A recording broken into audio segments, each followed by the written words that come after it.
अच्छा भाई 30 सितंबर 2016 plan debit.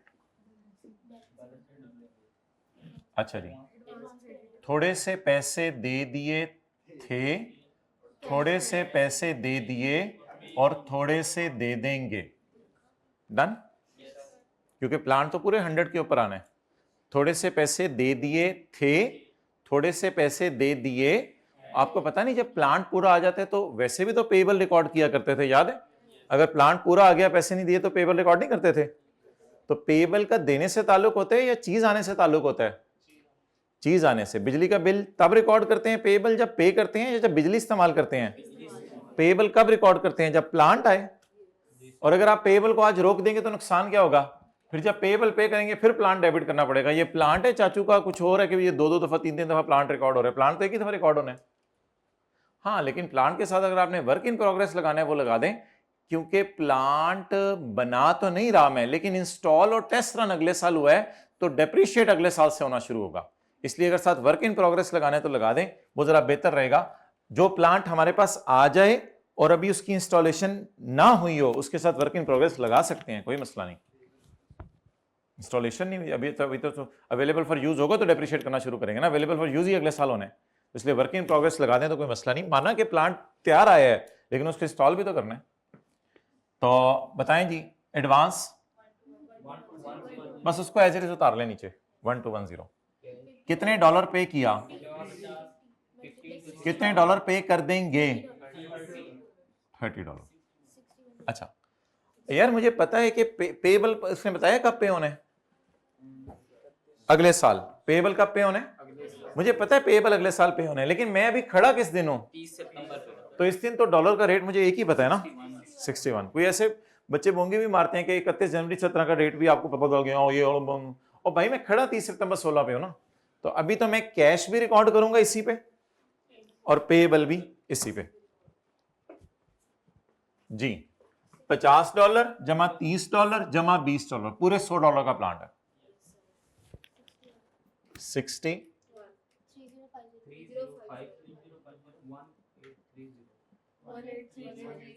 18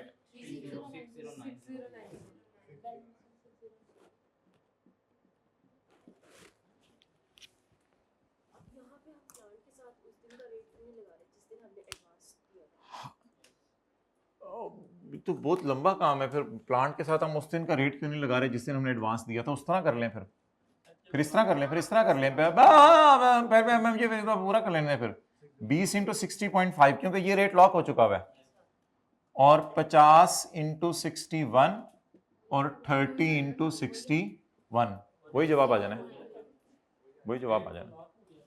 rate lock हो जाता है ना। जब आप एडवांस पेमेंट करते थे तो मेरी जान, जब आप एडवांस पेमेंट करते थे तो आपको क्या टेंशन है? करेंसी के साथ जो मर्जी हो। क्या चीज?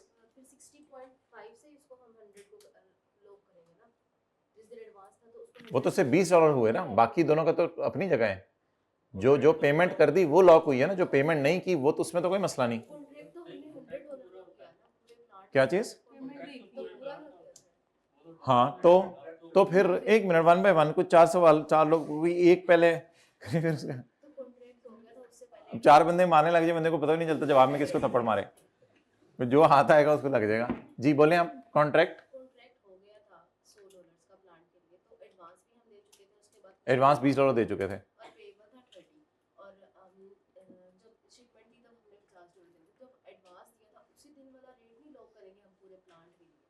नहीं, लॉक तो रेट वो होता है जो पे कर दी हो। इसमें तो हम फॉरेन करेंसी रिस्क से एक्सपोज्ड रहे थे।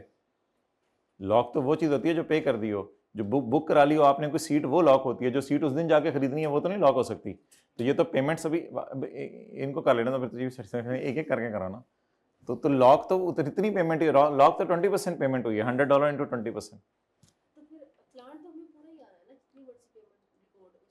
प्लांट तो पूरा आना है, सवाल ये है प्लांट रिकॉर्ड किस पे होना है। अब अगर हम इस तरह कर देते हैं कि प्लांट को हम रिकॉर्ड कर दें, देखें $100 ज़रब 61, तो ये है स्पॉट रेट पे प्लांट को रिकॉर्ड करना। जब आप इस पे रिकॉर्ड करेंगे तो बैलेंसिंग फिगर एक आ जाएगी, ये वो एडवांस की वजह से गेन लॉस होगा। हालांकि एडवांस पे गेन लॉस कभी आने की तुक नहीं है, क्योंकि एडवांस पे हो चुके, तो फिर उस पर कौन सा करेंसी का गेन लॉस आ रहा है। तो just keep the thing simple. जो पेमेंट की है वो तो एसेट अकाउंट में जानी है, जो पेमेंट करने वाली है वो भी एसेट अकाउंट में जानी है, जो पेमेंट कर दी है उसको उतना ही ले लें जितनी की थी। जी आप पूछें। पैसे हमने पे करने थे, तो ये अब हमने खुद डिले किया, अब इसमें प्लांट का तो कसूर नहीं है, जब कॉन्ट्रैक्ट हो गया तो सारी अमाउंट उसी टाइम ही वो रिकॉर्ड करेंगे। इधर क्या कह रहे हो आप, क्या करें इधर? 100 60.5। ओहो, ये भाई कह रहे हैं पूरे पूरे $100 को ही 60.5 के ऊपर रिकॉर्ड कर दो। नहीं भाई, कैश को तो साथ चलाना होता है ना, ये कोई ऐसी नई बात तो ना कर देंगे आप कैश को ही साथ ना चलाएं। कैश को तो साथ चलाना होता है। ये कॉन्ट्रैक्ट के दिन का कभी भी यूज नहीं होता रेट, वो तो कॉन्ट्रैक्ट के दिन को जो मर्जी रेट हो, कॉन्ट्रैक्ट के दिन का यूज। ये तो बेसिक थीम अकाउंटिंग की तो ना छेड़े कि जैसे जैसे कैश आ रहा है वैसे वैसे प्लांट आ रहा है, इस थीम को तो छेड़ने की कोशिश ना करें ना। ये कोई प्राइस ऐसे नहीं है, वो तो हमने अपना भी तो देखना है ना कि हमने कैसे कैश पे करना है। कॉन्ट्रैक्ट से इसका कोई ताल्लुक नहीं, बेसिकली प्लांट आने से ताल्लुक है। तो प्लांट लाएं, कॉन्ट्रैक्ट करने पे कोई नहीं रेट लॉक होते, प्लांट आने के ऊपर फिर अगली बात होती है। प्लांट चीज है, कॉन्ट्रैक्ट चीज नहीं है जी। तो थोड़ा सा हम जरा डिफरेंट सी बहस में निकल गए। तो अब मैं वापस आता हूँ। चीज़ वैसे तो बड़ी सिंपल है, वैसे बड़ी सिंपल है कि जब भी आपने एडवांस पेमेंट करनी है तो आप एडवांस पेमेंट कर दें, उसके बाद जब भी प्लांट रिकॉर्ड करेंगे तो डेट विल बी बैलेंसिंग। लेकिन पुरानी चीज़ें ना छोड़ें, ये तो कल सीख ली थी, तो सारी चीज़ें स्पॉट रेट पे रिकॉर्ड होती हैं जो आज का रेट है। जी बोलें। 6090। अब एडवांस किताबों से ख़त्म हो गया, प्लांट को डेप्रिशिएट करना कोई नहीं। एक एंट्री हमारे साल मेरे ख्याल से बनती है, we are still expose to currency risk. $30 अभी तक हमने पे नहीं किए हुए, उसको वर्सेस वाली कैलकुलेशन से गुजार दें। 31 दिसंबर 2016, अब कितने का हो गया डॉलर ईयर एंड के ऊपर? 61.20।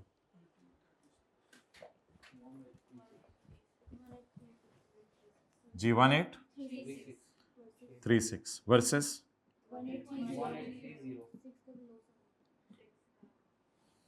लाइबिलिटी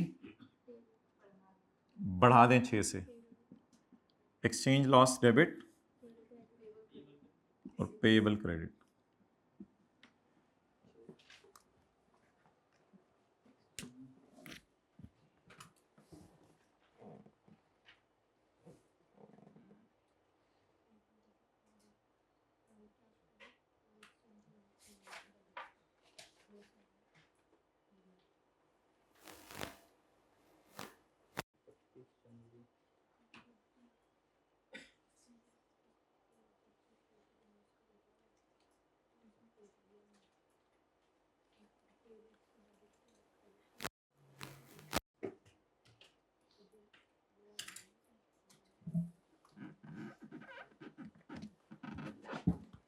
डन जी।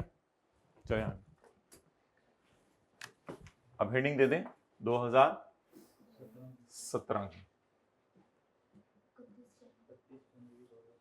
31 जनवरी 17 को भाई पेमेंट हो गई है, प्लान इंस्टॉल हो गया, वो बात अपनी जगह, एक पेमेंट हो गई। लेकिन इसमें मैंने आपको कहा पहले कैश रिकॉर्ड कर दिया गया जी। कितने डॉलर्स है? 61.5। $30 इंटू 61.5। ये जो $30 देने वाले रहते थे ये दे दिए, इस वक्त रेट 61.5 है।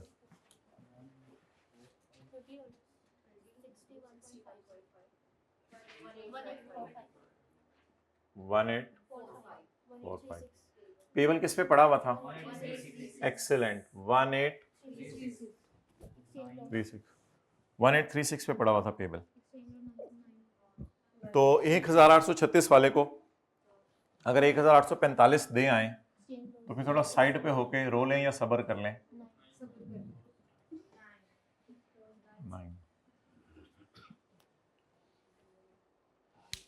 अब इंस्टॉलेशन की कॉस्ट वगैरह प्लांट में डालें, टेस्ट रन की कॉस्ट प्लांट में डालें और अब इसको प्रॉपर कैपिटलाइज कर दें। फिर इंस्टॉलेशन और टेस्ट रन की कॉस्ट ढूंढें, वो भी प्लांट की कॉस्ट में डालें। हाँ जी, ना ना, नहीं है इंस्टॉलेशन और टेस्ट रन की कोई कॉस्ट, सवाल में नहीं दी हुई।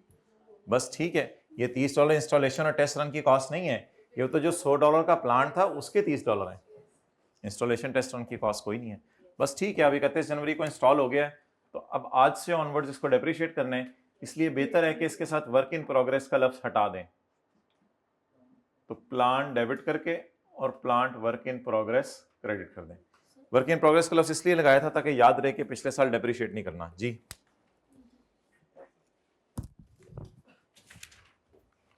जी 6090 बोले जी।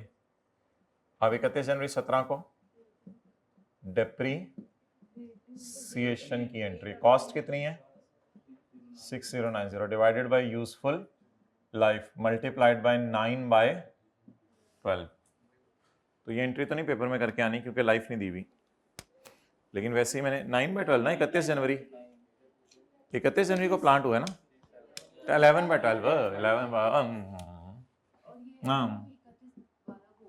31/12 को, तो 11/12 6090 divide by useful life into 11।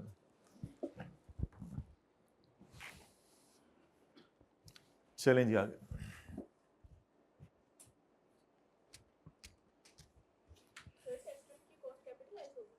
हाँ जी, टेस्ट रन और इंस्टॉलेशन की कॉस्ट कैपिटलाइज होगी। हाँ लेकिन वो सवाल में दी नहीं हुई, कोई हो सकता है फीस भी लेना कर गया और इंस्टॉल।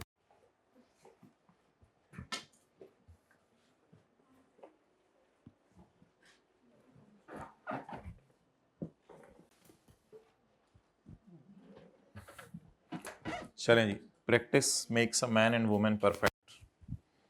प्रैक्टिस करें इसकी।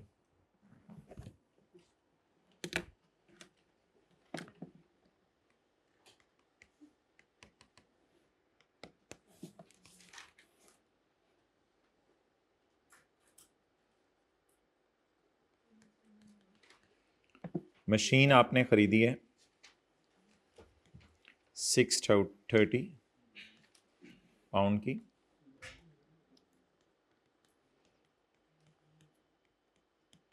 %20 पेमेंट आपने की है ये कम मार्च 12 को,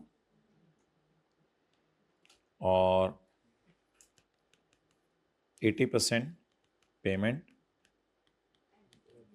ऑन रिसीविंग मशीन। 80% पेमेंट आपने की है, 1 मिनट, 80% आपने पेमेंट की है मशीन रिसीव करने में, ये कब नवंबर 12।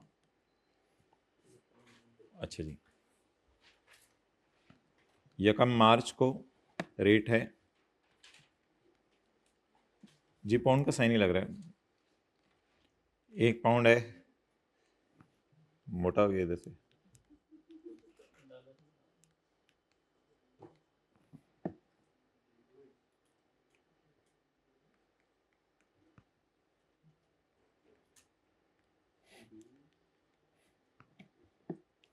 और यकम नवंबर को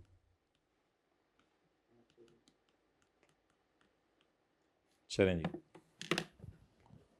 आंतरियां मार दें जल्दी से।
हो गया, चलिए वेल डन।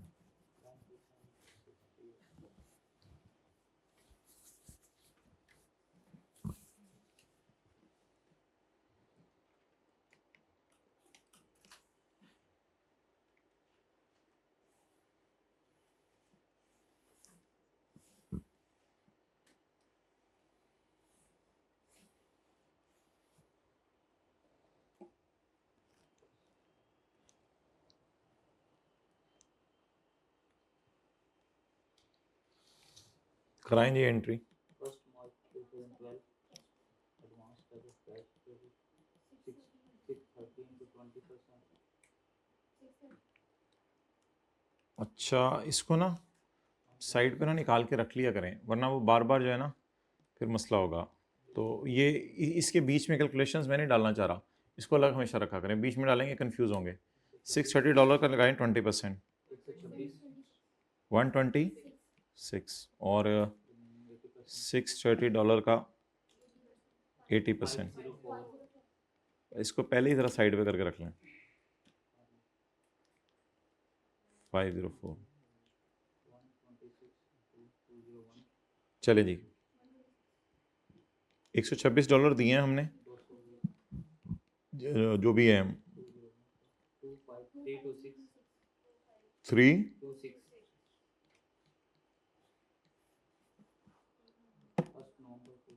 1 नवंबर को machine debit. Advance credit cash credit. अच्छा एडवांस पहले रिकॉर्ड किस पे हुआ है? 25326। इसको ज़रा क्रेडिट कर लें पहले, अब कैश पे कर दें 504 into 203। 504। ये देखें ना, अब ये 20-80% वाली कन्फ्यूजन अगर इधर बीच में डालेंगे तो और ज़्यादा किसी के जहनों में सवाल शुरू हो जाने हैं, इसलिए 20-80 साइड पे करके रख लिया करें। 504 इंटू 203 102 312 102 312 127 638।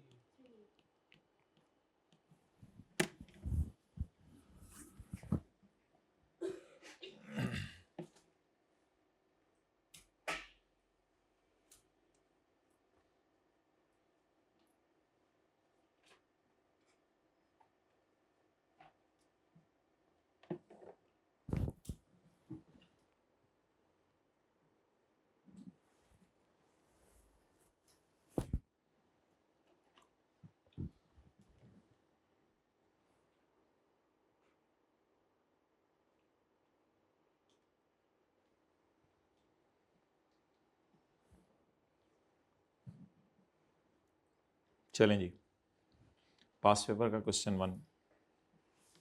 रशीद हॉर्न हट जा, हॉर्न टू साइड जा जा, हॉर्न मैं करना है इंशाल्लाह।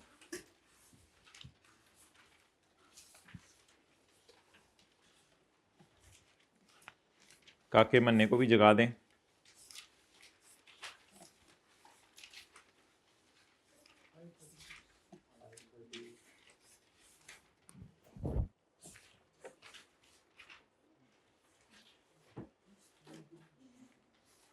भाई जो टेस्ट 1 है ना उसकी डिस्कशन अपलोड करा दो, क्वेश्चन 1 की लास्ट टाइम वाली देख के, तो इनसे यूट्यूब में लिंक शेयर कर लेंगे। पॉलिसी नोट वाला उड़ा देना, उसमें ज्वाइन पे है, वो भी इनको टीम को दे दो, फिर ग्रुप में भेज दें टेस्ट 1 की डिस्कशन। हाँ जी 538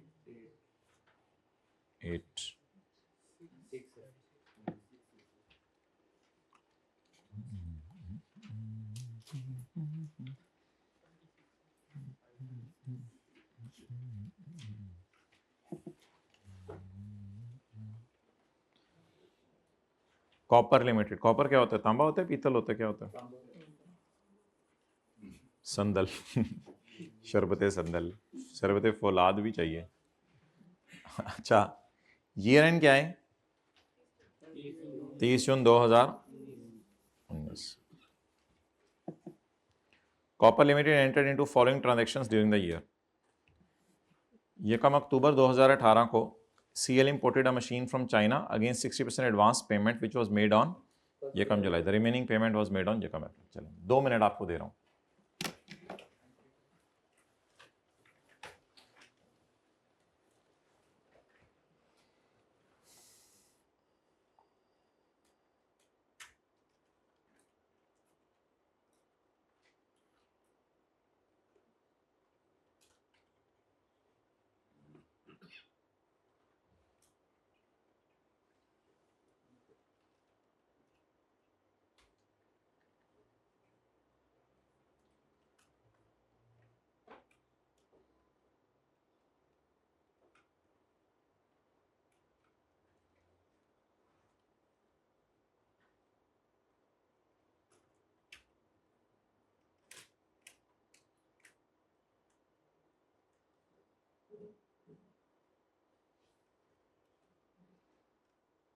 ये चलते फिरते दुरूद शरीफ पढ़ते रहा करें। जुम्मे को तो आप माशाल्लाह खुसूसियत तमाम करते हैं, साथ वाले को ज़रा याद करा दिया करें। कोई मेरे जैसा भी होता है, भूला होता है, उसको याद करा दिया करें।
बस कर देना, कर ली, चलें।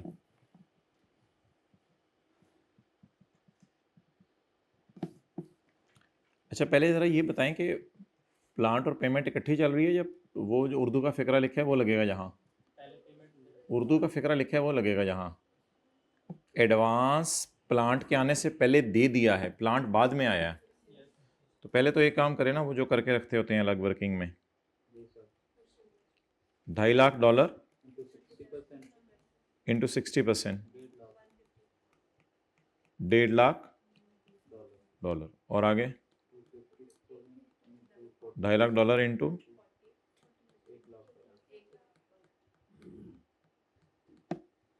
$1 लाख। चलें जी, स्टार्ट करें। यकम जुलाई 2018। असल में बेसिकली देखें ना, इंपोर्ट प्लांट यकम अक्टूबर को हो रहा है और पेमेंट 60% यकम जुलाई को दे रहे थे हम।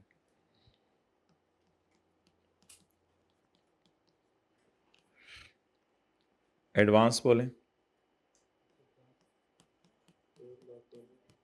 ज़रा।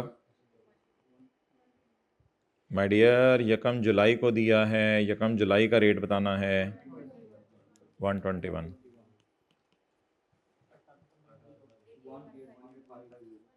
वन एट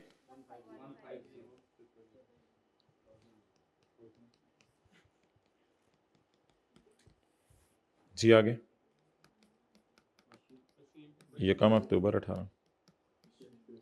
अब गलती क्या होती है बताएं जल्दी, गलती क्या होती है? गलती ये होती है कि लोग $2.5 लाख को फ़ौरन मल्टीप्लाई कर देते हैं 124 से। ये नहीं करना, क्योंकि एडवांस का सवाल है जी। पहले एडवांस को ख़त्म करें।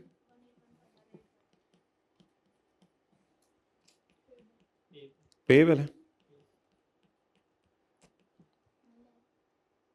$1 लाख,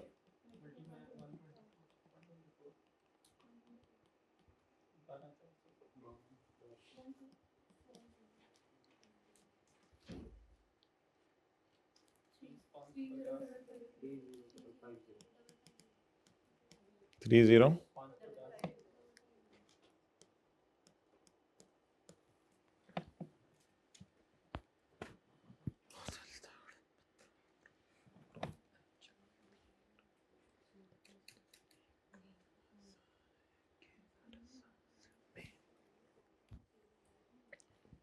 पेमेंट हमारे साल, अगले साल हमारे साल। पेमेंट कब हो गई? हमारे साल। तो फिर एंट्री करें। हमारा ईयर एंड तो 30/19 है ना। डेट बताएं।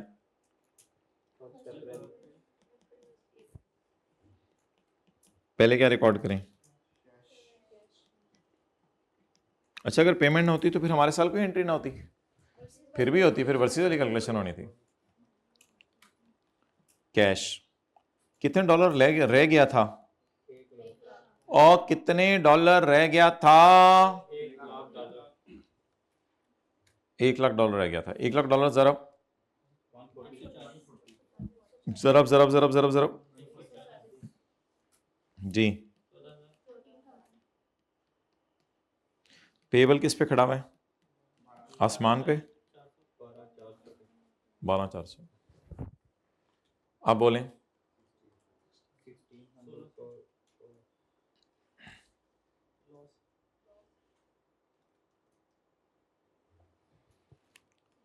Exchange loss 1,600।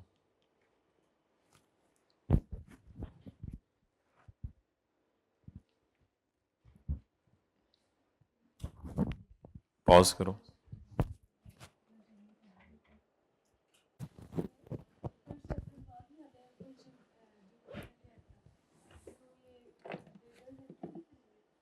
कौन सी वाली?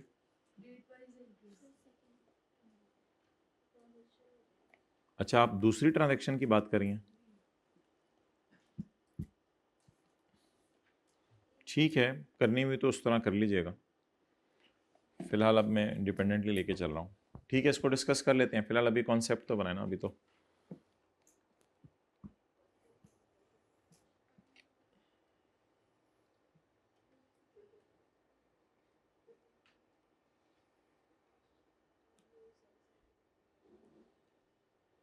चलें जी, पॉइंट 2।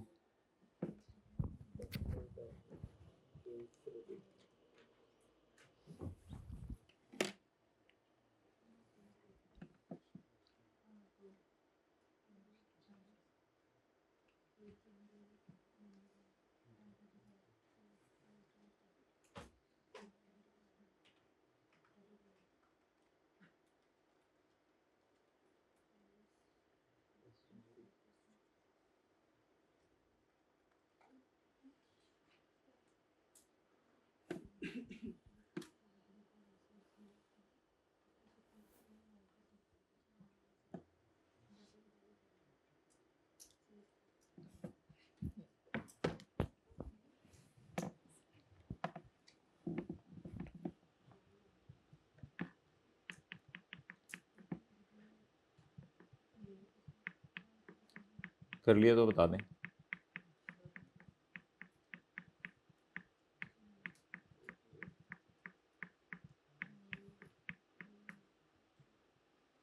आज ईद की छुट्टियों की खुशी में इंशाल्लाह हम क्लास को जो है वो जल्दी ख़त्म करने के बजाय टाइम पे ख़त्म करेंगे। अच्छा जी,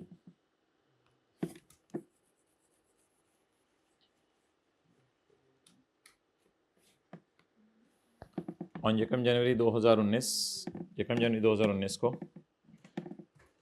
we sold goods to Dubai based company for $40 40,000 working. $40,000 ज़रब 25% इज इक्वल टू $10,000।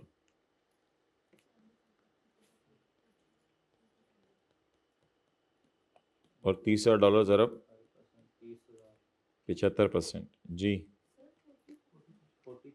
$40,000 कितना जी? $30,000।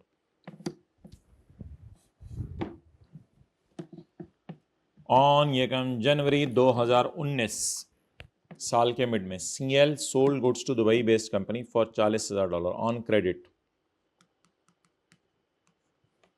CL received 25% on Yakam April 19 and however remaining 75% is still receivable। Outstanding का मतलब डेटर के लिए रिसीवेबल होता है, स्टिल रिसीवेबल, और क्रेडिटर के लिए पेबल होता है। आउटस्टैंडिंग का मतलब रिसीवेबल जी। Debtor debit, sale credit. $40,000 multiplied by, चीज़ तो $40,000 वाली बेची है ना, तो पूरे 40,000 पे बस सेल बुक करें आराम से। Debtor debit sale credit spot rate पे 5480। अब ये debtor is a monetary item. Now you are exposed to foreign currency risk. Now you are exposed to foreign currency risk. अब आप foreign currency risk के अंदर जो है वो exposed हैं।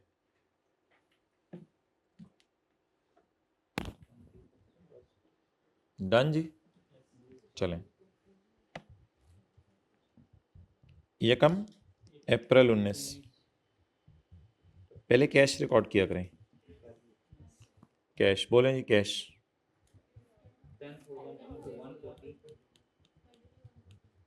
मल्टीप्लाइड बाय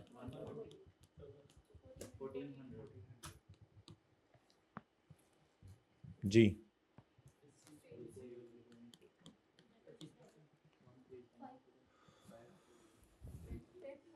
ना बेटा, अब आप 1400 को क्रेडिट नहीं करेंगे।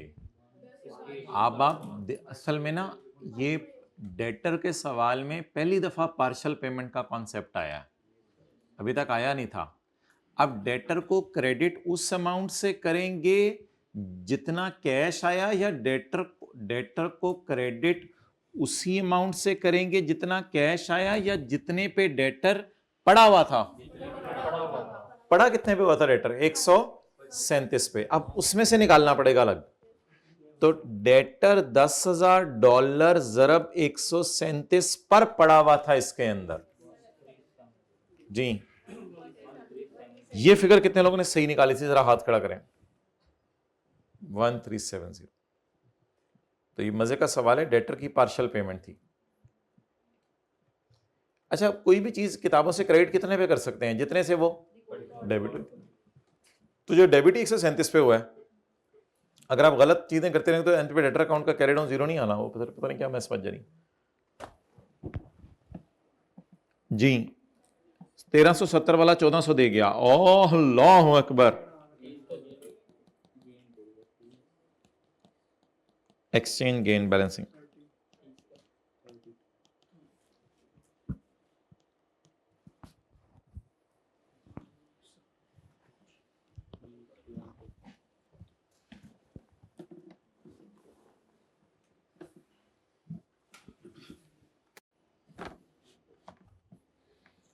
आगे बोलें जी।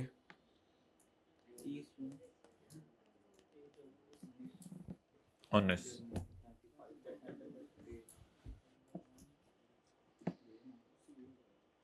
क्या डर है आपको 30-19 को? कौन सा करेंसी का एक रिस्क है जिससे आप एक्सपोज्ड हैं? हाँ जी, जो 30,000 आपको अभी तक रिसीवेबल है, उससे आप एक्सपोज्ड हैं। तो मेरे ख्याल से अब यहां आपको एक कैलकुलेशन करनी पड़ेगी कि $30,000 ईयर एंड के ऊपर हो गए हैं 160, नहीं एवरेज रेट तो नहीं यूज करना, एवरेज रेट तो नहीं, 163 वर्सेस। क्या आपको पता है कि $30,000 आपने ऑलरेडी किस पे रिकॉर्ड किए हुए हैं जी? ये मजे की कैलकुलेशन दोबारा बनी है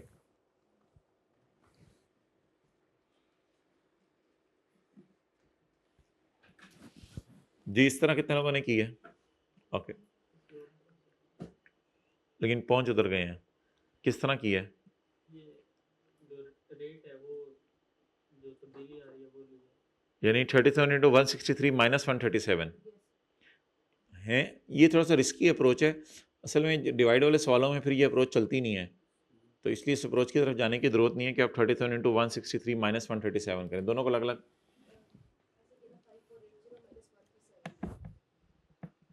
हाँ ये भी ठीक है, ठीक है, कोई मसला नहीं इसमें। वो मैं कह रहा हूँ जो करेंसी का फर्क है, अगर आप उससे मल्टीप्लाई करोगे ना तो ये थोड़ी सी रिस्की अप्रोच है, डिवाइड वाले सवालों में नहीं चलती, वो फिर इसी तरह करना पड़ता है। तो इसलिए टीचर वो चीज़ कराते हैं जो दोनों टाइप्स में चल जाए। काम थोड़ा लंबा है लेकिन हर तरीके में चलना चाहिए। माय डियर बता दें ईयर एंड के ऊपर डॉलर कितने का हो गया है, और आपको क्या उम्मीद थी कि कितने मिलने हैं? 137। तो 41,000 मिलने थे लेकिन मिलेंगे, सॉरी 4100 मिलने थे लेकिन मिलेंगे 4800। तो इसका मतलब है खुशी होगी। तो बोलें डेटर डेबिट 7।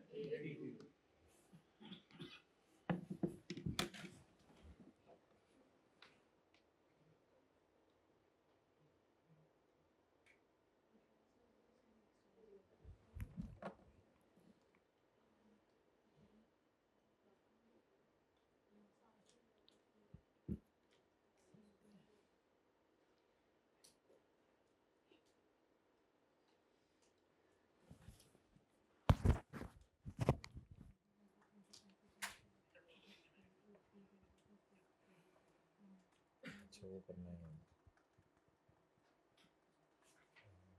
हमने लिंक शेयर करना है याद से मीटिंग का जुमे के बाद।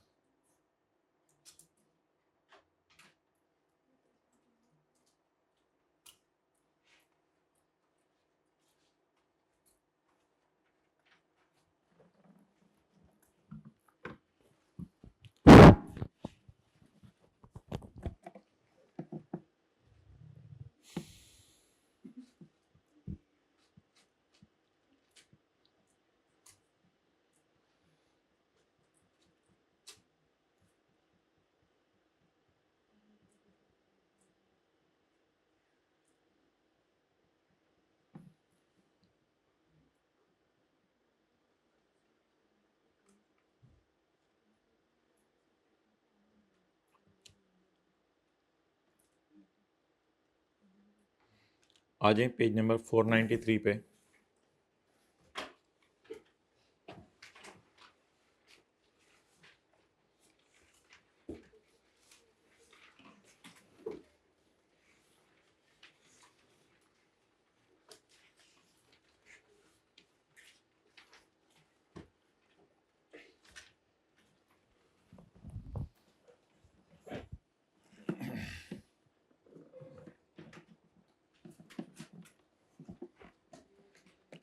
अच्छा भाई, एक होती है आपकी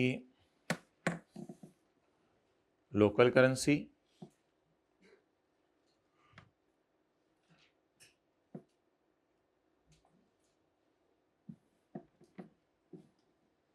और लोकल करेंसी को ही फंक्शनल करेंसी भी कहते हैं। लोकल करेंसी को ही फंक्शनल करेंसी भी कहते हैं। अब basically what is functional currency? Functional currency के जानने के कुछ इंडिकेटर्स हैं। फंक्शनल करेंसी कार अगर पाकिस्तान में काम करिए तो इसके फंक्शंस पाकिस्तान में है। लेबर भी पाकिस्तान से ली हुई है इन्होंने, फैक्ट्री भी पाकिस्तान में ली हुई है, लैंड बिल्डिंग भी पाकिस्तान में है, रॉ मटेरियल भी पाकिस्तान से ख़रीद रही है। बस कभी कभी कोई इंजन इंपोर्ट कर लेती है जापान से, तो फिर इसलिए जापान की करेंसी को ये कह देती है फॉरेन करेंसी। और पाकिस्तान की करेंसी का नाम लोकल करेंसी नहीं है। लोकल करेंसी कोई लफ्ज़ नहीं है स्टैंडर्ड में। पाकिस्तान की करेंसी का नाम जो है वो है फंक्शनल करेंसी। पाकिस्तान की करेंसी का क्या नाम है? हाँ, बल्कि फंक्शनल करेंसी को नॉर्मली लोकल करेंसी कहा जाता है। भाई ये काट ही दो बुक से, ये तस्वीर भेज दो, अगली दफ़ा ये काट ही दे। Normally it is refer to as local currency. अच्छा, फंक्शनल करेंसी की ये कैरेक्टरिस्टिक्स है कि हमने जर्नल एंट्रीज इस करेंसी में करनी है, जर्नल एंट्रीज इस करेंसी पे करनी है। ये ज़रा याद रखनी है, जर्नल एंट्रीज आपने जितनी भी करनी है वो किस करेंसी में करनी है माय डियर? फंक्शनल करेंसी में, जिसमें हमारे फंक्शंस हैं, जिस करेंसी में हमारे फंक्शंस हैं। तो journal entries are normally made in this currency.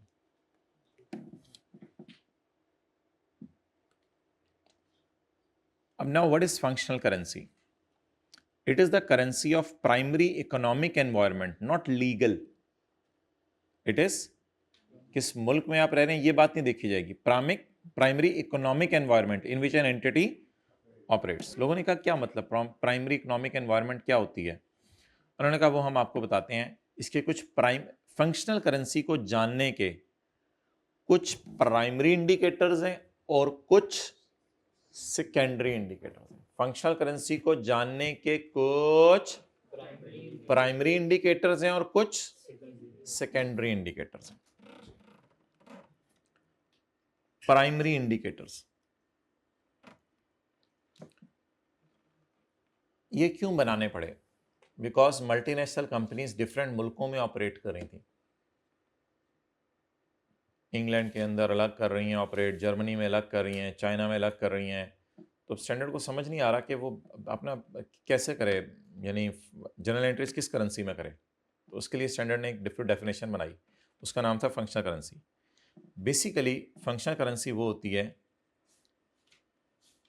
The currency that mainly influences the sale price for goods and services. जिस करेंसी में चीजों की सेल प्राइस वगैरह तय हो। तो sale price Honda Atlas car की गाड़ियों की तो पाक रुपीज में ही तय होती है। अखबार में आपने अक्सर देखा होगा गाड़ी 1 करोड़ पे की है, 1 करोड़ 10 लाख की है। तो it is the currency that influence the sale price. पाक रुपीज इन्फ्लुएंस करेंगे सेल प्राइस को। End of the country whose competitive forces and regulations mainly determine the sale price of its goods and ना सिर्फ पाक rupees में ही उसकी currency और prices अखबार में आती हैं, बल्कि कंपटीशन जब होता है तो country whose competitive forces mainly determine the sale price. Pakistan की कंट्री का कंपटीशन सेल प्राइस के ऊपर असर डालता है। जर्मनी की कंपटीशन इधर असर नहीं डाल रहा। पाकिस्तान में किया आ गई, फलां गाड़ी आ गई, तो ये कंपटीशन बढ़ गया, तो पाकिस्तान के अंदर होने वाला कंपटीशन उनकी प्राइसेस के ऊपर इफेक्ट डालता है। तो इट मींस कि ये कौन सी करेंसी बन गई? Functional currency. The currency that mainly influences the labour. Labour कहां से ले रहे हो जी? लेबर को तो पेमेंट पाक रुपीज में कर रहे हैं। अच्छा भाई, मटेरियल कहां से ले रहे हो? भाई मटेरियल भी सारा तकरीबन पाक रुपीज में ले रहे हैं। टायर हैं, ये हैं, वो हैं। And other cost of providing goods और सर्विसेज। और कोई कॉस्ट है, और कॉस्ट ऑफ प्रोवाइडिंग गुड्स और सर्विसेज। जब हम गाड़ी बना रहे होते हैं तो हमारी गुड्स हमने डिलीवर करनी होती है, तो गुड डिलीवर करने के लिए जो कॉस्ट होती है वो उसका रॉ मटेरियल होता है। तो रॉ मटेरियल किस करेंसी में खरीद रहे हो? तो ये सारा आपको बता देगा प्राइमरी इंडिकेटर्स क्या है। अच्छा, कुछ लोगों ने आके कहा कि हमारी आधी सेल एक मुल्क में हो रही है, आधी सेल एक मुल्क में हो रही है, और आधी लेबर को एक मुल्क में काम करवा रहे हैं, आधी लेबर को दूसरे मुल्क में काम करवा रहे हैं, उनको वहां पेमेंट करते हैं। अब हम क्या करें? ऐसा तो बहुत रेयर होगा, वरना तो मेजर ये देखा जाएगा कि किसी कंपनी की 70-80% गाड़ियां पाकिस्तान में बिक जाती हैं, तो उसकी अल्लाह का शुक्र है पाकिस्तान की सेल है सारी। लेकिन कुछ कंपनीज बॉर्डर लाइन पे थी जिन्होंने कहा आधी आधी सेल हमारी, तो एक फैक्ट्री हमारी जर्मनी में है, एक फैक्ट्री हमारी इंग्लैंड में है। आधी गाड़ियां जर्मनी में बिक रही हैं, आधी गाड़ियां इंग्लैंड में बिक रही हैं, हम दोनों जगह ऑपरेट कर रहे हैं। अब हमें बताओ हम क्या करें? हाँ, ये तो मसला है। फिर आपकी लेबर भी आधी आधी हुई है, मटीरियल भी आधा आधा हुआ है। बहुत रेयर होगा ऐसा, लेकिन ऐसा हो सकता है। फिर स्टैंडर्ड ने कहा सेकेंडरी इंडिकेटर्स देख लो कि जर्मनी और दूसरा कौन सा था? इंग्लैंड था। जर्मनी और इंग्लैंड से जो पैसा इकट्ठा होता है सारा, वो किस अकाउंट में जमा कराते हो? वो बैंक अकाउंट किस मुल्क में है? फिर आपको ये देख लो, फिर ये देख लो, द करेंसी इन विच, नीचे वाली लाइन पढ़े पहले, the currency in which receipts from operating activities are usually retained. Operating activities की बची हुई रिसीट्स किस मुल्क के बैंक अकाउंट में जमा करवाते हो? The currency in which receipts from operating activities क्या होती हैं? ऑपरेटिंग एक्टिविटीज क्या होती हैं? ऑपरेटिंग एक्टिविटीज, इधर देखिए कहीं एनुअल रिपोर्ट आ रही होगी।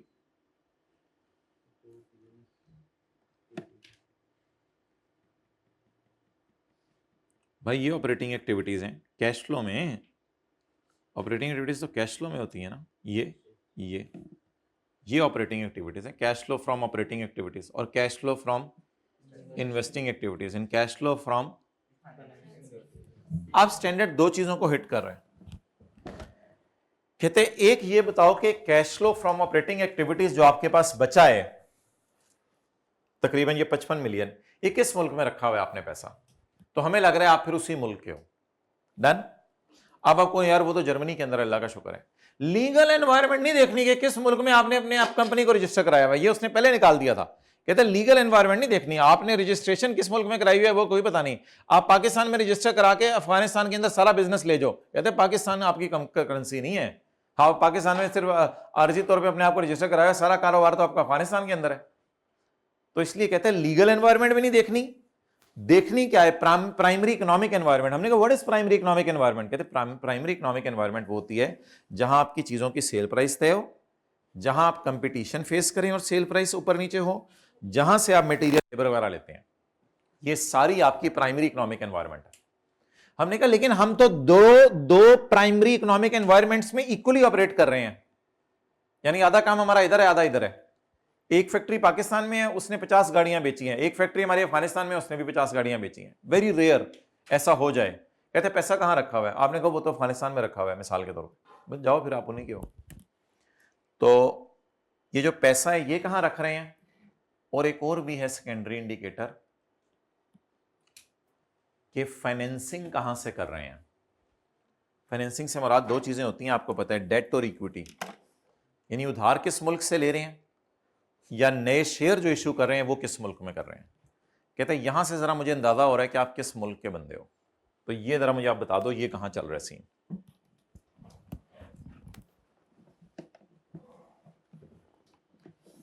अच्छा, आपके आप लेवल पे ऐसा नहीं होगा कि वो इस तरह के कॉम्प्लिकेटेड सिनेरियो देके कहे बताओ कि हमारी ये करेंसी कौन सी है, प्राइमरी करेंसी कौन सी है, ये कौन सी है। आपके लेवल पे वो छोटी छोटी सी चीजें पूछ रहे हैं क्योंकि इसकी बेसिक लेवल की टेस्टिंग है स्टैंडर्ड की।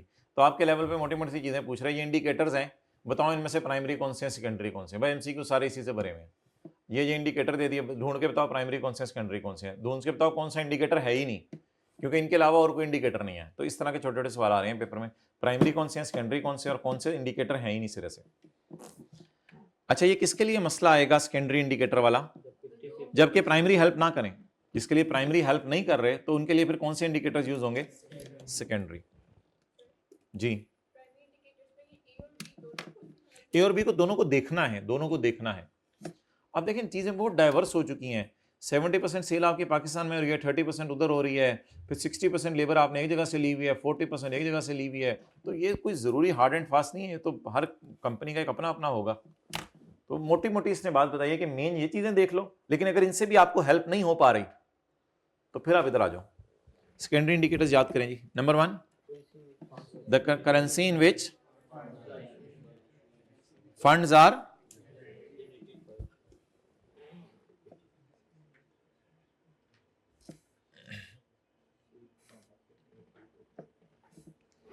the currency in which funds are generated by issuing debt or by issuing equity, and the currency in which receipts from operating activities are usually retained. Operating activities कहाँ होती हैं? Cash flow बनाते हुए। Operating activities कहाँ होती हैं? Cash flow बनाते हुए। और ये जो जनरेट किया जाता है इक्विटी और डेट, ये वैसे पूछ रहा हूँ कैश फ्लो में कहाँ शो किया जाता है? Financing activities. तो बेसिकली उनकी बात कर रहे हैं कि लोन कहाँ से ले रहे हो और जो है वो शेयर कहाँ इशू कर रहे हो, यहां से आपको अंदाजा हो जाएगा।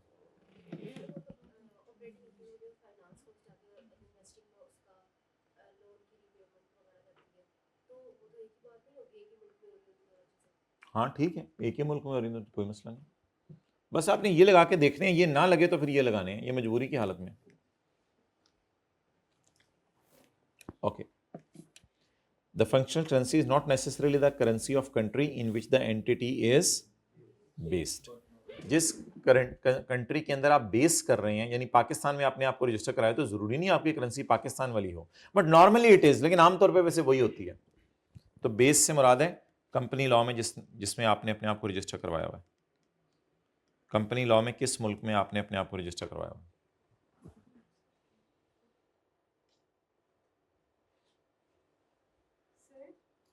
जी,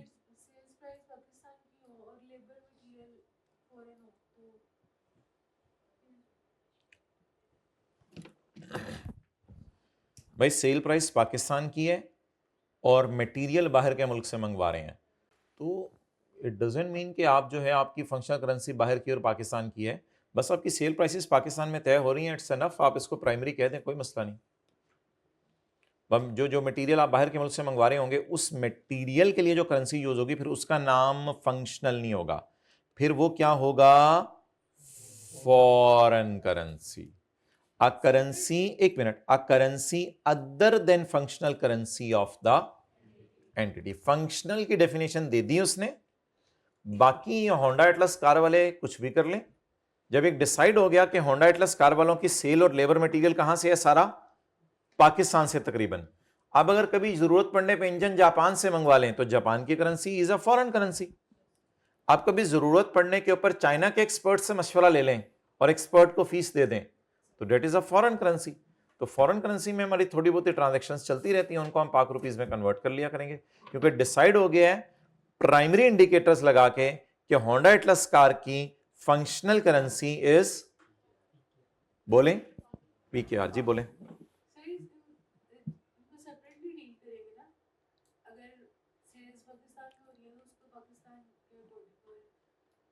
और बोले बोले बोले आगे भाई, सेल अगर पाकिस्तान में हो रही है और मटेरियल लेबर सारा बाहर के मुल्क से है, तो अब आपको डिसाइड करना पड़ेगा दोनों में से आपकी फंक्शनल करेंसी कौन सी है। अब अगर आप इनडिसाइसिव हो गए हैं कि सेल पाकिस्तान की है और लेबर मटेरियल सारा बाहर का है, तो इनडिसाइसिव हो गए हैं तो कोई मसला नहीं, आपके लिए ये वाले इंडिकेटर्स फिर हैं, फिर ये इंडिकेटर्स लगा के आप देख लें आपकी मेन करेंसी कौन सी है। वही मेजर मेजर काम कहाँ हो रहा है, ज़्यादा से ज़्यादा सेल कहाँ हो रही है, ये सारा देखा जाएगा। मैं ये कह रहा हूँ इस तरह की टेस्टिंग तो वो कर नहीं रहा ना, जिस तरह के आप लोग सवाल पूछ रहे हैं, ये तो मैंने बता दिया है, इस तरह की टेस्टिंग उस लेवल के ऊपर नहीं है। सवाल बनाने हुए तो कभी बना के आपसे टेस्ट कर लेंगे, लेकिन इस तरह की टेस्टिंग उस आपके लेवल पे नहीं है। तो बस वो प्राइमरी और सेकेंडरी इंडिकेटर्स में जानना चाहता है कि बच्चों को फ़र्क पता हो कौन से प्राइमरी इंडिकेटर हैं, कौन से सेकेंडरी इंडिकेटर। लेकिन मैंने एक एक्स्ट्रा बात बता दी है कि सेकेंडरी इंडिकेटर तब लगाने हैं जब प्राइमरी इंडिकेटर, वरना कोशिश करें प्राइमरी में ही फॉल करा के डिसाइड करा लें अपनी करेंसी कौन सी है। नहीं डिसाइड हो रहा तो फिर किन की तरफ चले जाएं, सेकेंडरी इंडिकेटर। अच्छा जी, माय डियर, फॉरेन करेंसी की डेफिनेशन बताएं। अ करेंसी अदर देन, अच्छा अब माय डियर एक बड़ी इंपॉर्टेंट बात आपसे मैं करने लगा हूं। ये जो फंक्शनल करेंसी है ना, इसमें हमारी होती हैं जर्नल एंट्रीज। क्या होती हैं बोले, जर्नल एंट्रीज, ठीक है। और फॉरेन करेंसी को भी हम कन्वर्ट करते हैं फंक्शनल करेंसी में। चारे को हमने कन्वर्ट किया था ना फंक्शनल करेंसी में। तो एक है फॉरेन करेंसी, वो तो क्या है, अदर देन यही वाला, ये वाला होगा ना, जिंदगी गुजर गई, ये नहीं पता चला, यही वाला होगा मेरे ख्याल से, function other than functional. Presentation currency एक नई चीज है, presentation currency. In presentation currency में क्या करना है, प्रेजेंटेशन करेंसी का मतलब बताएं जल्दी से। एक्सेलेंट, जिसमें क्या बननी है, फाइनेंशियल स्टेटमेंट्स प्रिपेयर होनी है, P&L, balance sheet, notes to the financial statements वगैरह। माय डियर बताएं जी, प्रेजेंटेशन करेंसी कौन सी होनी चाहिए, फंक्शनल होनी चाहिए, फॉरेन होनी चाहिए। स्टैंडर्ड कहता है आपकी मर्जी है, प्रेजेंटेशन करेंसी जितनी मर्जी करो, 100 करो, 200 करो, जो मर्जी करो। कहते हैं इसमें मैं ना कोई रूल बता रहा हूँ यार, P&L बैलेंस शीट आपने बना के देना है, तो पाकिस्तान वाले कह रहे हैं उनको बना के दे दो, अफगानिस्तान वाले कह रहे हैं उनको उनकी करेंसी में बना के दे दो। कोई तुम्हारा शेयर होल्डर है 10%, उसने शेयर जर्मनी से खरीदे हैं तुम्हारी कंपनी के, उसको उसकी करेंसी में बना के भेज दो। P&L बैलेंस शीट कहता है जो मांगता है उसको बना के देते जाओ। कहते हैं आगे तुम्हारा स्यापा है, मैं इसमें कोई नहीं इंटरफेयर कर रहा। स्टैंडर्ड ने हाथ रख, कहते हैं मैं नहीं प्रेजेंटेशन करेंसी बता रहा, क्या है तुम्हारे पे छोड़ा हूँ। 50 बैलेंस शीटें बनानी है, 50 बैलेंस शीटें बनाओ। कहते हैं छूट है आपको, रिलैक्सेशन है। नहीं वो तो करेंसी जब आप बस कर देंगे तो वो ईयर एंड के ऊपर इसका पूरा मैकेनिज्म होता है जो सीए फाइनल में आप पढ़ेंगे। प्रेजेंटेशन करेंसी में चीज़ों को कन्वर्ट करना हमारे सिलेबस में नहीं है, तो प्रेजेंटेशन करेंसी में कन्वर्ट करना ये एक अलग टॉपिक है पूरा। बस प्रेजेंटेशन करेंसी की डेफिनेशन हमारे सिलेबस में है। हमारे सिलेबस में है फॉरेन को फंक्शनल में कन्वर्ट करना, जो हम 2 दिन से कर रहे हैं। फिर फंक्शनल को प्रेजेंटेशन में कन्वर्ट करना, वो हमारे सिलेबस में नहीं है। The currency in which financial statements of an entity are presented, it is presentation currency because financial statements are presented. Normally it is same as functional currency। सारी बात है, उसी मुल्क में उनको तो देना है एक P&L बैलेंस शीट बना के, बट होना चाहिए दरमियान में, but an entity may have more than presentation currency। Entity की एक से ज्यादा हो सकती है प्रेजेंटेशन करेंसीज। इसके नीचे वाली एग्जांपल मैं नहीं करा रहा, मैं आपको आज एग्जांपल करा रहा हूं, पेज 497। तो आपके नोट्स में आज लिखा होगा कि 3 हमने डेफिनेशंस पढ़ी हैं, फंक्शनल करेंसी, फॉरेन करेंसी और प्रेजेंट। एक ये नोट्स में लिखा होगा जी, क्या पूछना है? अच्छा मेरे भाई, अब आप ये एग्जाम्पल 1 पढ़ें और एग्जाम्पल 2, पेज 497। भाई इन एग्जाम्पल्स को ऊपर शिफ्ट करा दो, तस्वीर भेज दो उसको आइंदा किताब के लिए। Shift above. Royal fan is a company operating in and registered in Pakistan. Oh, it is not important in which legal environment is it operated. Legal environment Pakistan के, इसको छोड़ें, लीगल एनवायरमेंट नहीं देखना।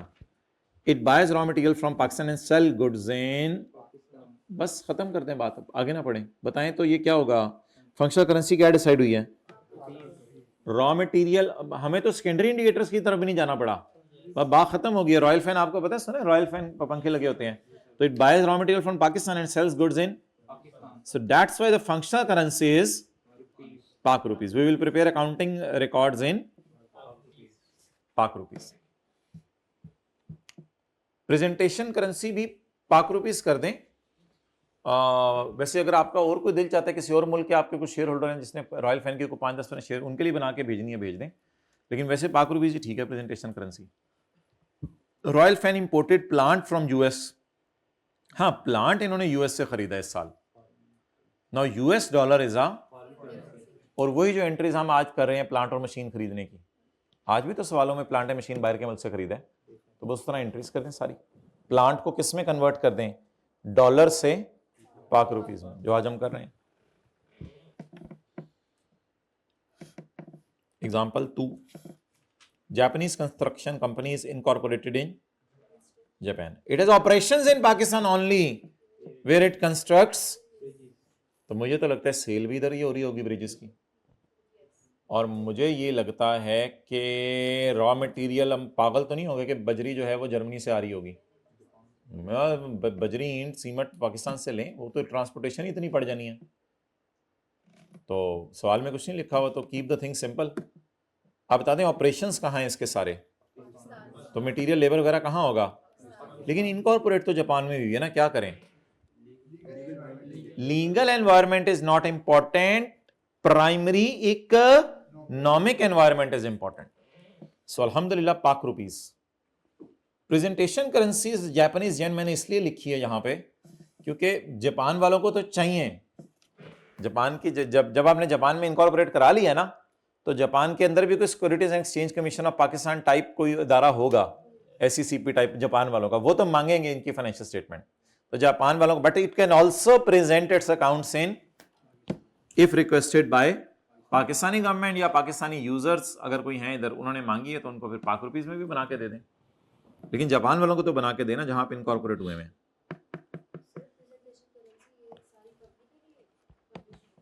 प्रेजेंटेशन करेंसी को जरूरी नहीं कि public की डिमांड हो, जिस मर्जी की डिमांड हो आप उसको बना के दे दें।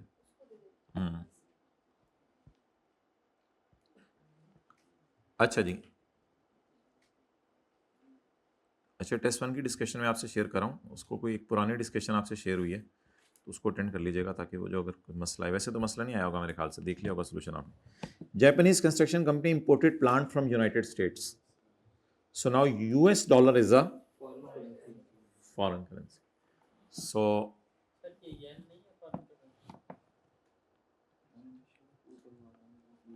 जापानीज येन भी फॉरेन करेंसी है। I 100% agree with you, Japanese yen भी आपके लिए फॉरेन करेंसी है अगर आप वहां से कोई डील करो, और अगर जापानीज येन में आपने कोई डील नहीं की तो बस ठीक है। अच्छा मुझे ये बताएं, वो तो वैसे मैं कह रहा हूँ, जापान की कंस्ट्रक्शन कंपनी को प्लांट की ज़रूरत पड़ी तो ना उसे पाकिस्तान से प्लांट पसंद आया ना जापान से, यूनाइटेड स्टेट से मंगवा लिया। तो जब यूनाइटेड स्टेट से मंगवा लिया उसने प्लांट, तो डिसाइड हो चुका है पाक रुपीज़ में ही एंट्रीज करनी है, तो फिर US डॉलर को कन्वर्ट करना पड़ेगा पाक रुपीज़ में। Okay, so the number 1 is functional currency, note नहीं करना क्या। So how we will decide our functional currency? Functional currency is a currency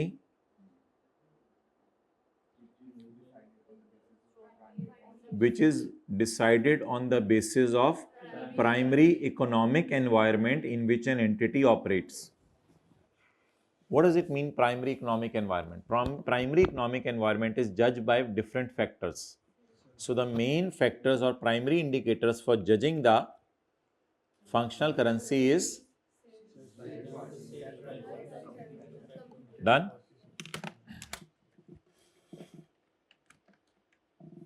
ऐसे पता नहीं टाइम बचा हुआ है तो 1-2 मिनट ट्राई कर लेते हैं, कुछ हो गया तो ठीक है, नहीं हुआ तो कोई मसला नहीं।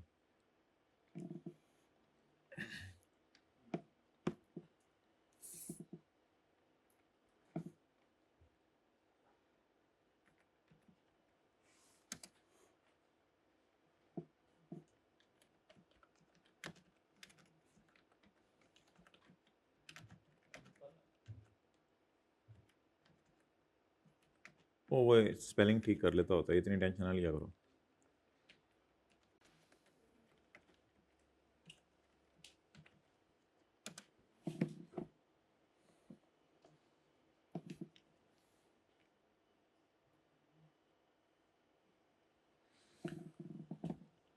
The currency in which business primarily operates. Example, a company in Germany mostly buys and sells goods in euro. So functional currency is euro. Done. Because reason क्या बताइए उसने? Buys raw material and sells goods. ये तो primary indicators इसने जिक्र कर दिया ना, तो प्राइमरी इंडिकेटर्स पूरे हो रहे हैं, इसलिए उसने कहा तो ये यूरो इसकी फंक्शनल करेंसी होगी। The currency other than functional currency of the company. The same German company buys equipment from ਇਹ ਵੀ USA ਪਹੁੰਚਾ, ਅਸੀਂ ਵੀ ਉੱਥੇ ਪਹੁੰਚੇ ਸੀ, ਆ ਜਾ ਕੇ ਸਾਰੇ ਖੋਤੀ ਬੋਰਡ ਥੱਲੇ, from USA and pays in US dollars. So the foreign currency is US dollar. The currency in which financial statement are presented. The German company has investors in UK. अच्छा, इसके इन्वेस्टर यूके बैठे हुए हैं जिन्होंने इनको पैसा दिया था. So it presents its financial statements in British pounds. लेकिन अगर जर्मनी वाले कहते हैं तो उनको भी P&L बैलेंस शीट बना के देखें, लेकिन पता चला कि इसके इन्वेस्टर सारे हैं। तो कहानी क्या बनी पूरी? कहानी ये बनी कि ग्रेट ब्रिटेन पाउंड के अंदर कुछ लोगों ने यूके में मिलकर मशवरा किया कि जर्मनी में एक कंपनी बनाते हैं, क्योंकि हमारे मुल्क में लॉसेस आ रहे हैं, हम काम कर रहे हैं, जर्मनी में एक कंपनी बनाते हैं। तो जर्मनी में जब चीजें सेल और परचेज हो रही हैं तो शेयर होल्डर कहां बैठे हुए हैं? यूके में। तो शेयर होल्डर उधर बैठे हुए हैं, चीजें कहां सेल परचेज हो रही हैं? जर्मनी के अंदर। तो बता दें, अब यूजर्स अपने P&L बैलेंस शीट मांगेंगे वो जरूर साल के एंड पे, उनको किसमें बना के भेज दें? ग्रेट ब्रिटेन पाउंड में। समरी क्या बनी माए? ओए let's say companies in Pakistan. अच्छा, समरी विद ऑल थ्री, और उसी मिसाल ही बदल चढ़ी है, छोड़ो यार, नहीं इस तरह नहीं दिल जाता। Let me know if you want a visual table और an example. Guys it's a quick and clean example. No, I don't need let me know want this in Urdu as well. Okay, go ahead.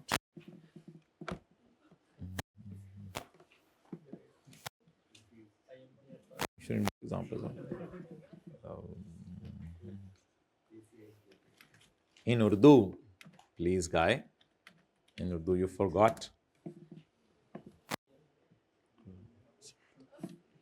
Functional currency, एक Pakistani company ज़्यादातर लेन then Pakistani रुपए में करती है। Foreign currency, वही company America से माल खरीदती है और अदायगी अमेरिकी डॉलर में करती है। Foreign currency. प्रेजेंटेशन करेंसी, बैनुल अक़वामी सरमायाकारों के लिए कंपनी अपनी मालियाती बयानात यूरो में पेश करती है। अगर तुम्हें एक चार्ट टेबल या मजीद, तुम्हें, how dare you to speak, तुम्हें, you should speak.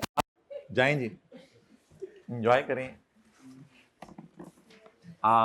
Studies before Eid, और फिर ईद एंजॉय करें, और फिर जफ़ी शफ़ी डालें पूरे महल्ले वालों से, और फिर जो है वो रमज़ान का मकसद भाई हासिल हो जाए, बस ये रहा है। वरना बड़े फरमाते हैं कि ईद का दिन कुछ लोगों के लिए वईद का दिन बन जाता है। वईद मीन्स डरावा और ईद मीन्स खुशखबरी। अगर रमज़ान के बाद भी झूठ बोल रहा है, ग़ीबत कर रहा है, इट मीन्स कि वो उसको मकसद हासिल नहीं हो सका। तो इसलिए खुदा के लिए साथ वाले का हाथ पकड़ के कहें कि मुझे सीधा कर दो, जो जो मेरे में गलतियाँ मुझे बताते रहना, तो मेरे मोहसिन समझो, मैं तुम्हें कोई बंदा रखा करें जो आपको ना वक्तन फ़वक्तन फिर उसकी बात माइंड ना किया करें। अगर वो आपको पता है कि बुजुर्ग है तो उसकी बातों का ज़रा असर ले लिया करें। हाँ,